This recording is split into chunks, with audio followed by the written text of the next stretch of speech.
نن به ډسکس کوو کارټیسول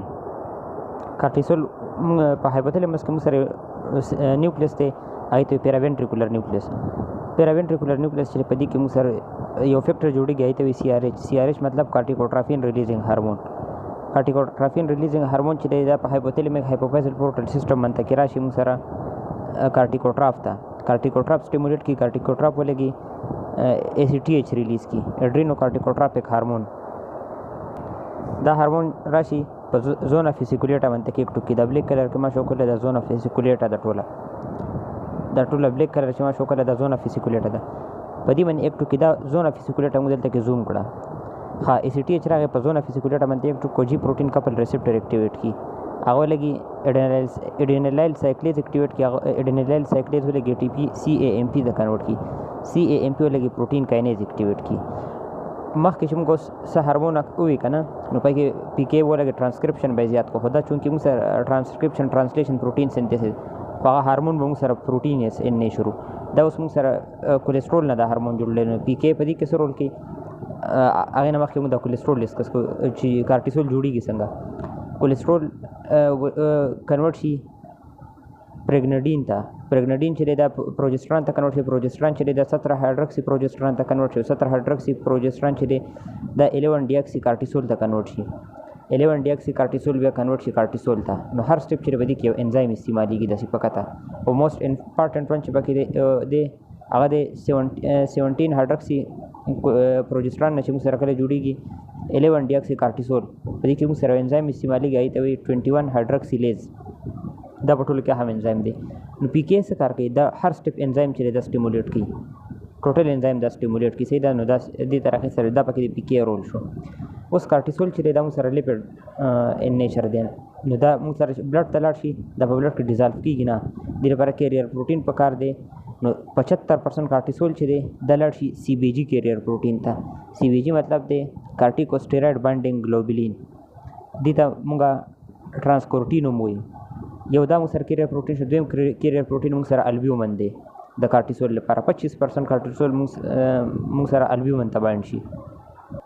د بلډ نه بیا دا کیریر پروټین په تور منطقې لاړ شي او مختلف ارګن منطقې کې پکې موږ ولنې ډسکس کوو. مسل په مسل کې دا څه کار کوي چې کله دا مسل ته لاړ شي که نه، په مسل کې دا ولګي پروټین مات کی امینو ایسډ ته، او امینو ایسډ ولګي موږ سره لیور ته. سیملرلی دا کار کې دا یک ټوکي په دغه منطقې ټینډنس منطقې په ټینډنس کې پروټین امینو ایسډ مات کی، امینو ایسډ بلډ ته ولګي. یعنی اوور آل په مسل او ټینډن منطقې د دې افیکټس د پروټین کیټابالیزم، پروټین پکې تماتي. بیا اوس لیور منطقې د دې افیکټ سټډي کوو چې په لیور کې د دې څه افیکټس دي. خو اوس موږ الریډي سټډي کړی چې موږ سره د مسل نه راشي امینو ایسډ، دغه شانته کې د مسل نه موږ سره لیکټیک ایسډ هم راشي. د لیور نه مخکې موږ دا اډیپوز ټیشو والا سټډي کوو. دا په اډیپوز ټیشو باندې ایکټ وکړي هلته لایپالیسیس کاس کوي. لایپالیسیس چې کاس کوي نو ټرای ایسایل ګلیسرول موږ سره فیټي ایسډ او ګلیسرول ته کنورټ شي. فیټي ایسډ لاړ شي مسل ته انرژي پروډکشن دپاره او ګلیسرول لیور ته راشي. نو اوس دې ته د اډیپوز ټیشو نه ګلیسرول راغی او د مسل نه ورته لیکټیک ایسډ او امینو ایسډ راغی. دا ولګي دې نه جوړ کړي ګلوکوز، یعنې ګلوکونیوجینیسیس وکړي. نو په لیور باندې کې د دې اولنی افیکټ څه شو؟ ګلوکونیوجینیسیس. مطلب دا د ګلوکوز کنسنټریشن انکریز کوي. صحیح ده. دویم افیکټ دا بیا ولګي د ګلوکوز نه جوړې ګلایکوجن، یعنې ګلایکوجینیسیس هم دا کاس کوي. په لیور کې یو افیکټ دی شو ګلوکونیوجینیسیس، یو افیکټ شو ګلایکوجینیسیس. صحیح ده. دا بلیک دې کې تاسو کنفیوز کېږئ، ما دا ډبل ایرو داخل لا، خو دا بلیک ایرو چې دا مطلب ګلوکوز نه ګلایکوجن جوړي. د کارټیسول چې د په لیور کې دوه کار شو، یو ګلوکونیوجینیسیس یو ګلایکوجینیسیس. اوس د دې بل ایرو څه مطلب دی؟ اصل کې کېږي څه؟ کارټیسول یو بل کار هم کوي. کارټیسول ولګي د بیټا اډرینرجیک ریسپټر چې دي دې ته د لیور سنسیټیویټي زیاته کوي. دا کارټیسول راغی دا په لیور کې داسې سیګنلینګ پاتوی جنریټ کړي چې د وجې نه بیټا اډرینرجیک ریسپټر چې دی دا د لیور په پلازما میمبرین منطقې ایکسپریس شي.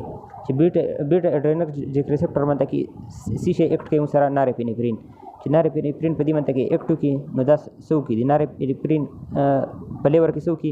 ګلایکوجن نه ګلوکوز جوړي. دا ریورس تاسو دلته وینلی شئ.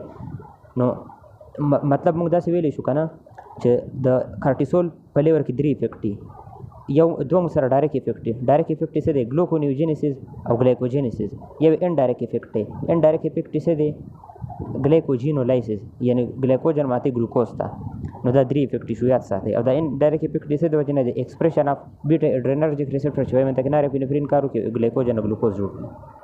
نیکسټ موږ د دې افیکټ سټډي کوو په سموث مسل اف د بلډ ویسل منطقې دا موږ سره بلډ ویسل دی بلډ ویسل سموث مسل کې دا څه کار وکړي کارټیسول لاړ شي هلته کومه انټراسیلولر سیګنل پاتوی جنریټ کړي هغې د وجې نه موږ سره بیټا اډرینرجیک ریسپټر چې د هغه د سموث مسل اف د بلډ ویسل منطقې پلازما سموث مسل اف د بلډ ویسل پلازما میمبرین منطقې موږ سره بیټا اډرینرجیک ریسپټر ایکسپریس شي چې بیټا اډرینرجیک ریسپټر ایکسپریس شي نو په هغې منطقې نارفینفرین اکټو کي بایند شي ورسره کنټریکشن کاس کی او هغه کنټریکشن د وجې نه کنټریکشن چې موږ سره د بلډ ویسل سموث مسل کاس شو نو رزلټ به شي ویزو کنسټرکشن او ویزو کنسټرکشن د وجې نه موږ سره بلډ پریشر انکریز شي نو د بلډ ویسل په سموث مسل باندې کې سیکټې کنټریکشن اف بلډ ویسل smooth muscle which result in vasoconstriction and increase blood pressure.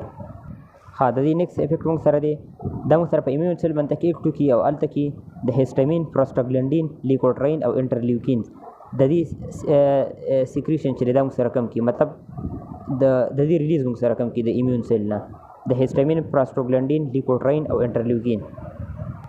اوس موږ سمری ډسکس کوو د دې لپاره مینلی دوه سټیمولای دی یو د هایپوګلیسیمیا یعنی ګلوکوز لیول کمیدل دویم د لانګ ټرم سټریس لانګ ټرم سټریس مطلب دا مونږ نه لو چې کوم ټینشن والا سټریس دی نه لانګ ټرم سټریس مطلب دا دی چې ټراما سټارویشن وغیرہ چې د سټریس د وجې نه اخري موږ سره ریزلټس راځي نو دا د دې لپاره سټیمولای دی.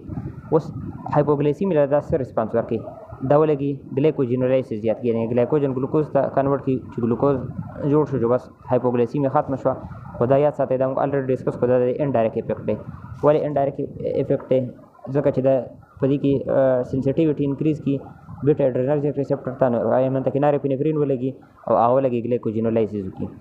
او دویم افیکټ چې دی دا دی هغه څه دی هغه ډایرکټ افیکټ دی د ګلوکونیوجینیسس پای کې ګلوکوز زیات کړي نو هایپوګلیسیمیا ته دا ګلوکوز زیات کړي په دې دوه افیکټس په تھرو منطقې او سټریس ته داسې افیکټ دی سټریس کې سټارویشن ته داسې افیکټ دی پروټین کیټابالیزم دا زیات کړي صحیح ده چې پروټین کیټابالیزم دا زیات کړي نو امینو اسید ډېر زیات ریلیز شي.